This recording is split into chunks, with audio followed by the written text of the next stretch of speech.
Hello, welcome to Know Your Data, a podcast by the Irish Data Protection Commission. My name's Aoife Mullen. I am the Communications Manager here at the DPC. Hairdressers won't tell you what colour they're putting in your hair, the fire brigade won't tell you if your apartment complex has gone on fire, and paramedics aren't being able to do their jobs. And this is all because of the General Data Protection Regulation, or as most of us know it, the GDPR. We're all familiar with these stories of the GDPR bans this and the GDPR bans that. And yes, it makes for interesting conversations and headlines, but it's important to know what it actually does and doesn't prevent. So in this episode, I'm joined by Graham Doyle. He's the Head of Communications here in the Data Protection Commission. Graham, you're going to try and shed some light on these myths that are going around about the GDPR and data protection in general, which we've come across. Thanks, Aoife. Yes, I suppose it's important to remember at the starting point that the basic rules of the GDPR are by and large the same as the rules that have been in existence in data protection law for the last 30 years, especially the legal justification under the GDPR which allows for the processing of personal data. So Graham, then just to start off, what does the GDPR actually say? Does it actually ban us from doing everyday things? Well, firstly, the GDPR itself, it's not intended to stop or prevent the legitimate legal use or sharing of personal data. What it actually does is it underlines that processing personal data, it must be designed, as we say, to serve mankind. So in other words, it serves important purposes. This idea that the GDPR has completely banned certain practices and business models, like in most cases, it's actually a huge exaggeration. The GDPR is what's known as a principles-based piece of legislation. So in essence, this means that it doesn't really focus on specific uses of personal data. Instead, it sets out certain high-level rules such as limitations and obligations for those who process personal data. In terms of individuals whose personal data is processed, it also gives a range of different rights and enhances their rights on how to control the use of that personal data and to ensure that the uses are both lawful and transparent. So why then is it causing so much confusion? Data protection legislation, in our view, it is a sensible set of rules. However, sometimes its credibility is undermined when it's misemployed, as we're going to discuss here now today. Some confusion has arisen, as we've seen, mainly in cases where data controllers either don't understand the GDPR or they've been given bad advice. And there's also cases, no doubt, where the GDPR is being used by some as a shield or as an excuse to not bother figuring out how to comply with the legislation and to assist their customers or their clients or colleagues, etc., whoever it may be. So when I hear people saying the GDPR bans this or the GDPR bans that, it's generally inaccurate to say that, because in the majority of cases where that's said, the analysis just simply hasn't been done to see whether in fact the GDPR does actually impact on how the processing is done. Now, one of the most amusing stories that we're familiar with here in the DPC is a story where a woman had tried to get an appointment with her hairdresser. She was going to a funeral the next day and she urgently needed her hair appointment. But they could not give her one. They couldn't fit her in. They were all booked up. So she then asked them what was the colour that they were using in her hair, so that she could go maybe to another hairdresser and get it done there and have the same colour put in. But the hairdresser refused and said it was because of the GDPR. So she was even told she'd have to submit a formal request in writing to their headquarters for that information. Now, this seems a bit extreme. Can a hairdresser actually refuse to give you the colour that they are putting in your hair because of the GDPR? This example in question got quite a lot of media attention in 2018, just shortly after the GDPR came in. And to our minds, this was just a simple request for information by a customer, and it could and should have been dealt with by the hairdresser simply by just checking the container of the hair dye and telling the customer the brand and colour. They may even have known off the top of their head, and there's no pun intended there, what the answer to the customer's query actually was. It is important to remember, not every request that an individual makes to a data controller or an organisation is actually an access request for personal data. So in this case where the hairdresser actually asked the lady to make an access request, this lady, she even indicated to the hairdressers that this wasn't an access request she was trying to make, and she didn't want it to be treated as such. She was just looking to get the colour of hair dye. So organisations, they really need to be sensible. Make sure you don't mistakenly interpret absolutely every request for information or assistance as an access request by a data subject, and particularly where there's no indication from the individual themselves that this is what they wanted. So then another story that we have heard here is to do with a property management company. They had been sent out a bill for a fire brigade call out to one of their apartment blocks that they manage. So obviously they called the fire station. They wanted to check up if there had actually been a fire. And they were told by the fire station that this is not information that they could be given because of the GDPR. Now, again, this seems a bit far-fetched. Does the GDPR actually ban a fire station from telling a company whether or not a fire had happened in their premises? Again, Aoife, this goes back to what the GDPR does and doesn't ban.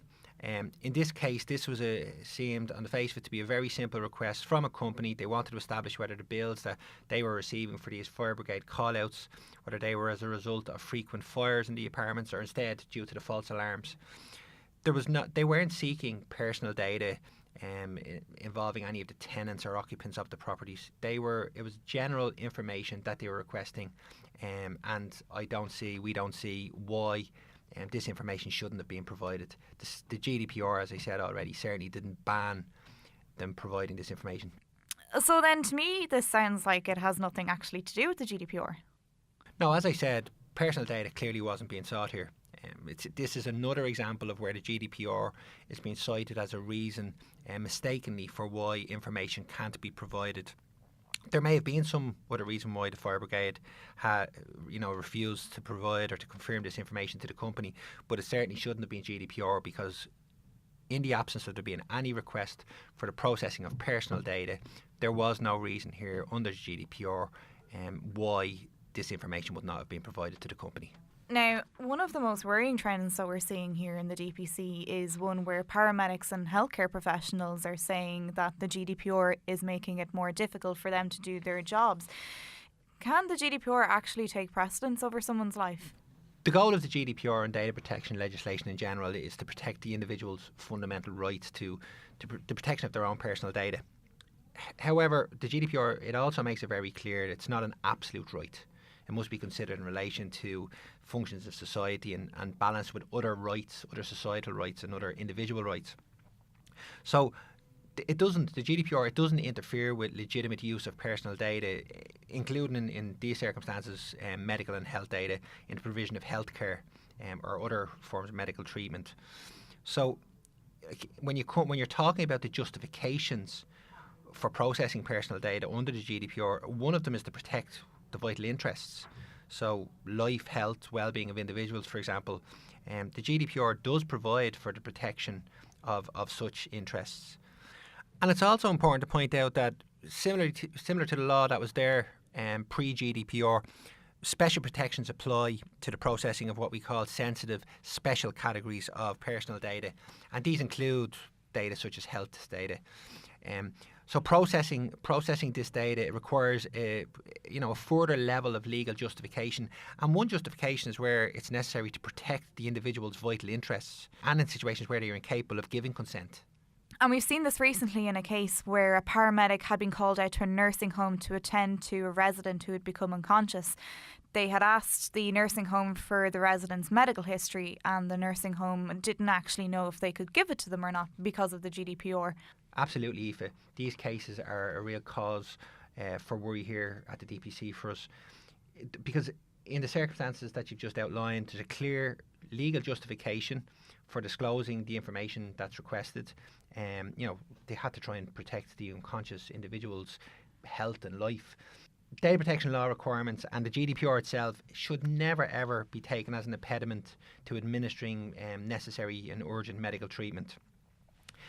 And again, I go back to it. It's really, really important to understand what the GDPR does and doesn't ban. It doesn't ban or impede in any way the sharing of medical or health data. What it does, it requires organisations that they have to think about things in advance. So they need to have policies in place, and how do we carry out such practices while still ensuring that the personal data is being adequately protected, but to not be impeding or risking the life or health of an individual. And that's really, really, really important. It means, as I said already, organisations, what they need to do is they need to kind of do their homework in advance, and quite a lot of organisations out there do. They need to work out what arrangements and systems or what policies that they need to put in place, again, to comply with data protection, the GDPR, and also not compromising patient safety. Now, Graham, Has the GDPR actually put a stop to community-based CCTV schemes? Because this is something that there seems to be a lot of attention, a lot of concern around over the last year since the GDPR has come in. Now, again, repeating myself, I know, but as I've already said, the GDPR, it doesn't ban specific activities. Certainly doesn't ban community-based CCTV schemes. We recently issued a guidance, which is up on our website at www.dataprotection.ie, in relation to community-based CCTV schemes.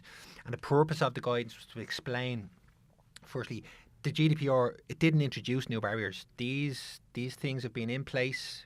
These schemes, the installation of such schemes, requirement to have a legal justification for why you have such schemes, they've been in place for 30 years now under data protection legislation. It doesn't stand in the way of the rollout of these schemes, these community-based CCTV schemes, and especially the ones that have been authorised by the Garda Commissioner, for example. Once a local authority in an administrative area, the area concerned, once they're willing to take on and deliver its responsibilities as a data controller, there's no legal impediment under data protection legislation to the scheme beginning and commencing. A scheme such as this, a community-based CCTV scheme, they can have many benefits. But like all forms of surveillance, and we have other investigations open in this area, but in terms of all forms of surveillance, it's critically and crucially important that it's done in a fair and lawful way, and in a way that, again, going back to the basics, it protects the fundamental rights and freedoms of individuals. So Graham, just to finish up then, you might just run through again some of the myths and whether or not the GDPR actually bans things for us. So yes, in terms of the examples that we're speaking about here today, Aoife, yes, your hairdresser can give you the details of the hair dye that they're using in your hair. Fire brigade can tell a management company if one of the apartments has gone on fire. So the GDPR certainly does not ban the provision of such information. Equally, it doesn't ban or prevent, and this is really important, it doesn't ban or prevent the sharing of medical or health data. And finally, in relation to the CCTV schemes that we spoke about, these community-based CCTV schemes, the GDPR doesn't ban the installation or the use. There are other considerations that need to be taken into account, but the GDPR itself doesn't just ban these. Graham, thank you so much for joining us today. You can find more information on your data protection rights and obligations on our website, www.dataprotection.ie. If you're not sure about any of the terms that we've used in this podcast, you can find a list of the definitions of key data protection terms there as well. Don't forget, you can find us on Twitter and Instagram at DPC Ireland, and we're also on LinkedIn. Thank you for listening. This has been Know Your Data, the Data Protection Commission Ireland podcast.